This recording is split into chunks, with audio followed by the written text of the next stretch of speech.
आप सभी प्रभु के दास लोगों को जय मसीह। परमेश्वर आप सबको आशीष करे। आज प्रभु ने कुछ अगुवाई किया कि मैं आप लोगों को कुछ इस इम्पोर्टेंट चीज़ बताऊं, जो परमेश्वर ने मुझे बताया कि तो अपने लोगों को बता कि आज बहुत सारे लोग क्यों गिर जाते हैं। उनका गिरने का रीज़न है, आखिर क्यों प्रभु की सेवा करते करते उनसे पाप होता है और परमेश्वर फिर उनको मन नहीं देता है पश्चाताप करने का, और वो बर्बाद हो जाते हैं, वो गिर जाते हैं। तो आज प्रभु इसी के विषय में हमें कुछ बताया। तो प्रभु ने मुझे कहा कि मैं आप सबको भी इसके बारे में बताऊं, जिससे आप लोग भी न गिरें और प्रभु में आगे बढ़ते जाएं। आज बहुत सारी बातें हैं, प्रभु में सेवा में आत्मा में गिर जाते हैं, शारीरिक में गिर जाते हैं, लेकिन कुछ रीज़न है।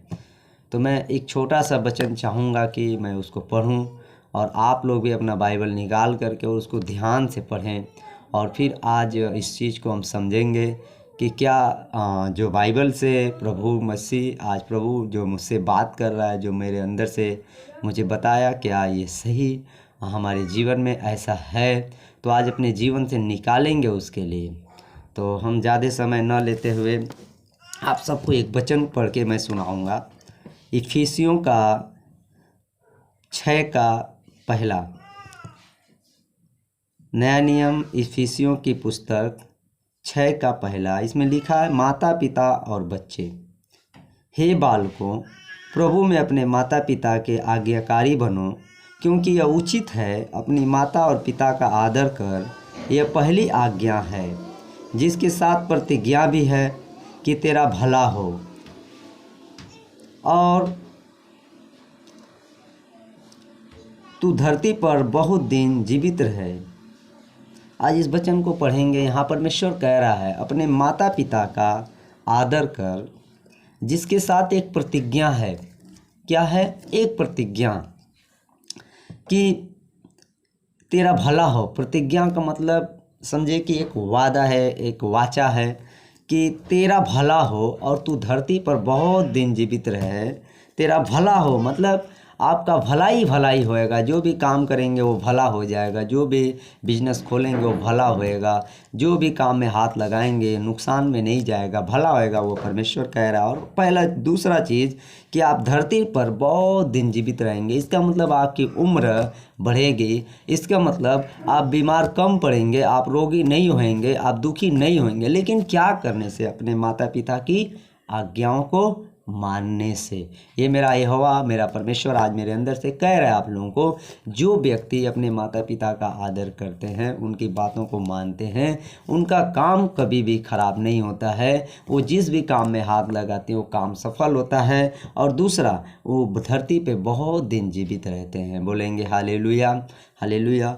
लेकिन मैं आज आप सबको इस वचन, आप देखते होंगे इस धरती पे बहुत सारे शारीरिक व्यक्ति जो होते हैं, जो शारीरिक मतलब कि जो शारीरिक व्यक्ति के बारे में मैं ये बोलता हूँ कि अगर वो ऐसा करता है तो सच में उसका काम सफल होता है और वो धरती पे बहुत दिन जीवित होता है। लेकिन जब हम प्रभु में आते हैं तो हमारे हमारे एक माता पिता हैं, जिनको हम कह सकते हैं आत्मिक शारीरिक माता पिता, जो कि हमारे पिताजी हैं।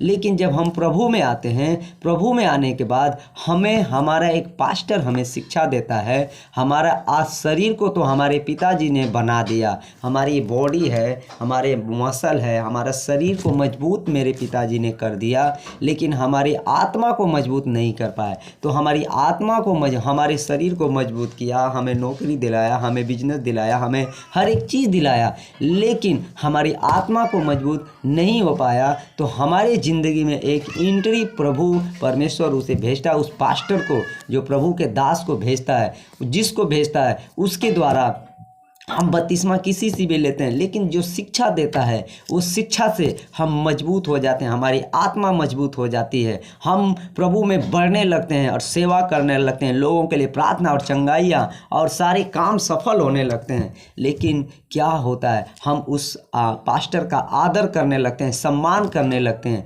लेकिन कुछ दिनों के बाद हम उस पास्टर को ये आदर करना छोड़ देते हैं, सम्मान करना छोड़ देते हैं, और कोई दूसरा पास्टर आता है और फिर उसके पीछे चले जाते हैं और अपने इस पास्टर को छोड़ देते हैं। और जब छोड़ने के बाद ही हमारे ज़िंदगी में एक तबाही आ जाती है। एक वचन यहाँ पे पूरा होता है कि जो यहाँ पे ये वचन आ जाता है, मतलब ये वचन जो यहाँ पे लिखा गया सीधा इसका विलोम शब्द आ जाएगा, मतलब कि तेरा भला नहीं होगा और तू धरती पे बहुत दिन जीवित नहीं रहने पाएगा। मैंने देखा है कि बहुत सारे लोग प्रभु में आने के बाद गिर जाते हैं, वो सेवा में गिर जाते हैं, वो पाप तो करते हैं लेकिन पाप में उनको पश्चाताप करने का मन नहीं दिया जाता है और फिर वो बर्बाद हो जाते हैं, उनकी सेवा बर्बाद हो जाती है, उनका बिजनेस बर्बाद हो जाता है, उनके काम धंधे बर्बाद हो जाते हैं, उनकी लाइफ बर्बाद हो जाती है, उनका हर एक काम बिगड़ जाता है। क्योंकि वो लोग ये काम नहीं कर पाते हैं जो अपने शारीरिक माता पिता का संग छोड़ देते हैं, अपने आत्मिक माता पिता का आदर करना छोड़ देते हैं, अपने शारीरिक माता पिता का आदर करना छोड़ देते हैं। अब मैं आपको पुराने नियम में लेके जाऊंगा, क्योंकि ये बात को परमेश्वर क्यों कह रहा है, क्योंकि उसने कहा है कि अगर तू मेरा आदर करेगा, मेरे भेजने वाले का आदर करेगा, तू आदर करेगा। आज मैं आप लोग को बताना चाहता हूं कि मैं पुराने नियम से कुछ लेके जाता हूं। आज मैं देखूंगा साउल को, आज लोग जा करके साउल के बारे में पढ़ लीजिएगा। शमूएल के पहला अध्याय में पहला से शमूएल है, जो शमूएल का चेला था, एक चेला जो कि शेर बकरी को चराने वाला था, और शमूएल ने उसका अभिषेक किया और साउल एक दिन राजा बन गया। जब राजा बन गया, एक दिन साउल जब राजा बन जाता है तो वो कहता है मैं परमेश्वर के लिए एक बलि चढ़ाऊंगा, मैं अपने पास्टर को बुलाऊंगा और मेरा पास्टर आएगा और प्रार्थना करेगा, सारे लोगों को इकट्ठा करता है और परमेश्वर के लिए बलि चढ़ाता है। लेकिन क्या होता है, तभी वो पास्टर लेट हो जाता है, थोड़ा सा देर हो जाती है और शमूएल जो नबी था उसको देर हो जाता है, जिसके द्वारा, जिसके भविष्यवाणी से, जिसकी प्रार्थना से साउल राजा बन गया था।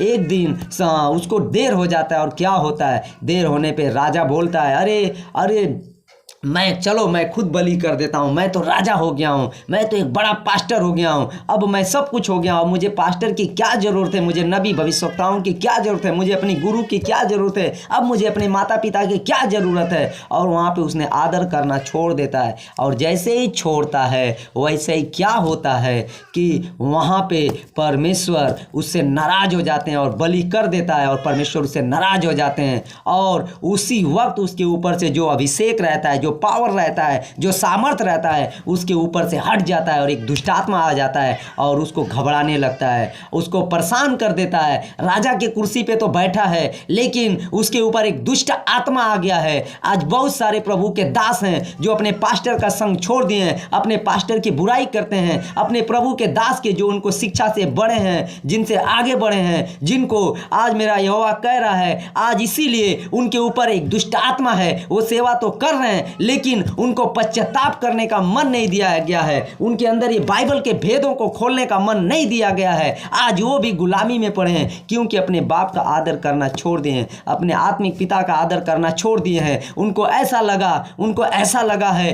कि अरे मैं पास्टर हो गया हूँ, मैं प्रभु का दास हो गया हूँ, मैं बहुत बड़ा प्रोफेट हो गया हूँ। लेकिन मैं आपको बताना चाहता हूँ कि बाप के सामने बेटा कभी भी बेटा ही रहेगा, बेटा ही रहता है। इसीलिए अपने पास्टर के सामने आप कभी भी, अपने आत्मिक पिता के सामने आप कभी भी बेटे ही हो, चाहे आपके द्वारा लंगड़े चलें, चाहे आपके द्वारा मुर्दे चलें, जिए, चाहे कुछ भी हो जाए, लेकिन आप अपने पास्टर का संग न छोड़ें। क्योंकि आज बहुत सारे लोग इसके वजह से गिर जाते हैं, तबाह हो जाते हैं। जब शमूएल का साथ साउल ने छोड़ दिया था, उसी वक्त उसको दुखी किया था, नाराज किया था, उसी वक्त यहोवा ने उससे बात किया और बोला तूने क्या किया है, इसलिए मैंने तुझे राजा बना के पछताया है, मैंने तुझे पास्टर बना के पछताया है। तूने अपने बाप का आदर नहीं किया, सम्मान नहीं किया है, इसलिए आज से यहोवा का आत्मा तेरे ऊपर से हट जाता है और तेरे ऊपर एक दुष्ट आत्मा उसके ऊपर आ जाता है। बहुत सारे लोग जो अपने आत्मिक पिता का बुराई करते हैं, निंदा करते हैं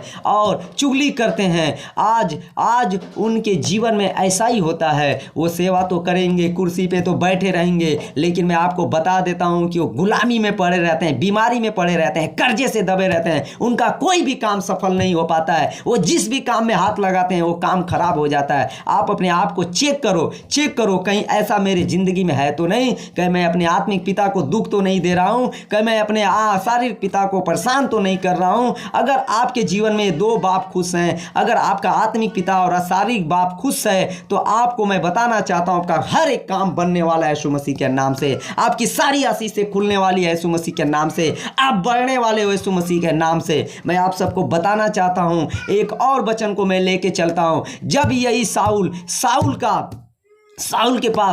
के ऊपर जब दुष्ट आत्मा आ जाता है, जब साउल घबरा जाता है और परेशान होने लगता है, तब साउल कहता है कि मेरे लिए कोई एक गीत गाने वाले को बुलाओ, आराधना करने वालों को बुलाओ, ताकि मुझे शांति मिले। तो एक बकरी चराने वाले व्यक्ति जिसका नाम रहता है दाऊद, ईसे का पुत्र को बुलाया जाता है। और जब ईसे का पुत्र आता है, जब वो आराधना करने वाला, परमेश्वर का भय मानने वाला व्यक्ति रहता है, जब वो आता है, लेकिन मैं आपको बताना चाहता हूं कि जब वो आता है तो दाऊद राजा गीत गाता है, भजन करता है, उसके ऊपर का दुष्ट आत्मा हट जाता है। तब राजा को समझ में आता है कि ये लड़का मेरे पास रहना जरूरी है। और फिर वो दाऊद उसके पास रहता है और दाऊद एक दिन उसके साथ रहते रहते सीखता है कि युद्ध कैसे करना है, लोगों को कैसे जीतना है, लोगों को कैसे बचाना है। और वो दाऊद राजा एक दिन बड़ा एक योद्धा बन जाता है, एक बड़ा पास्टर बन जाता है। और किससे सीखता है? साउल से सीखता है ये बातों को, उसी पास्टर से जो बुरा पास्टर रहता है, जो अपने पास्टर को छोड़ देता है, निंदा करता है, जो अपने पास्टर का आदर नहीं करता है, उसी से युद्ध करना सीखता है और एक दिन योद्धा बन जाता है। और जब वो युद्ध में जाता है तो हजारों लोगों को मार के आता है। तभी एक गीत चलती है, अरे दाऊद ने तो हजारों को मारा और दाऊद ने तो लाखों को मारा और साउल ने तो हजारों को मारा। ये बात साउल को बुरी लगती है, मतलब उसके मन में ऐसा चलने लगता है, अरे मेरा चेला है वो बढ़ रहा है, मेरा तो नाम खराब हो जाएगा, मेरा तो कुर्सी खराब हो जाएगा, मेरा तो गद्दी छिन जाएगा। उसके मन में ऐसा विचार चलता है, उसके बाप के मन में ऐसा विचार चलता है, लेकिन बेटे के मन में ऐसा कोई बात नहीं चलती है। तभी साउल जो है अपने बेटे को दौड़ाने लगता है जान से मारने के लिए, लेकिन दाऊद भग जाता है। दाऊद भगता है। आप देखेंगे अगर आप देखेंगे, मैं निकालता हूं इस वचन को, आप पढ़िए, आप पढ़ सकते हैं, आप निकालिए पहला शमूएल का 26 का पहला से आप लोग पढ़ लीजिएगा। तो मैं इसमें थोड़ा सा वचन पढ़ के सुनाऊंगा। क्या होता है कि जब एक दिन एक दिन क्या होता है कि दाऊद ने अभिषेक से कहा उसे नष्ट न कर, क्योंकि यहोवा के अभिषिक्त पर हाथ चलाना कौन निर्दोष ठहर सकता है। एक दिन क्या होता है, दाऊद को साउल पीछा करता है, लेकिन पीछा करते साउल जो है थक जाता है और एक जगह अपनी सेना के साथ सो जाता है। लेकिन दाऊद को मालूम पड़ जाता है कि मेरा दुश्मन, मेरा बाप, मेरा पास्टर जो मेरे पीछे पड़ा है मुझे मारने के लिए, वो वहां पे सोया हुआ है और उसकी पूरी सेना सो गई है। तब वो जो है वहां पे जाता और उसको मौका मिलता है। वो चाहता तो अपने बाप को, अपने पास्टर को, अपने सेवक को, अपने आत्मिक पिता को मार सकता था जान से, क्योंकि वो गहरी नींद में सोया है। लेकिन ये दाऊद ऐसा कुछ भी नहीं करता है। यहाँ तक कि दाऊद के साथ एक व्यक्ति रहता है, उसका दोस्त या उसका चेला या जो भी हो, उसके साथ रहता है। वो कहता है, दाऊद ने अभिषेक से कहा, उसे नष्ट न कर, क्योंकि यहोवा के अभिषिक्त पर हाथ चलाकर कौन निर्दोष ठहर सकता है। अगर आपका पास्टर, आपका प्रभु का दास आपको शिक्षा दिया है, उस दाऊद इस बात को समझता है कि अपने बाप को कौन मार सकता है, अपने बाप को, अपने आत्मिक पिता को कौन मारेगा। अरे जो मारेगा, क्या परमेश्वर उसे छोड़ेगा? क्या उसकी बुराई करेगा तो परमेश्वर उसे छोड़ेगा?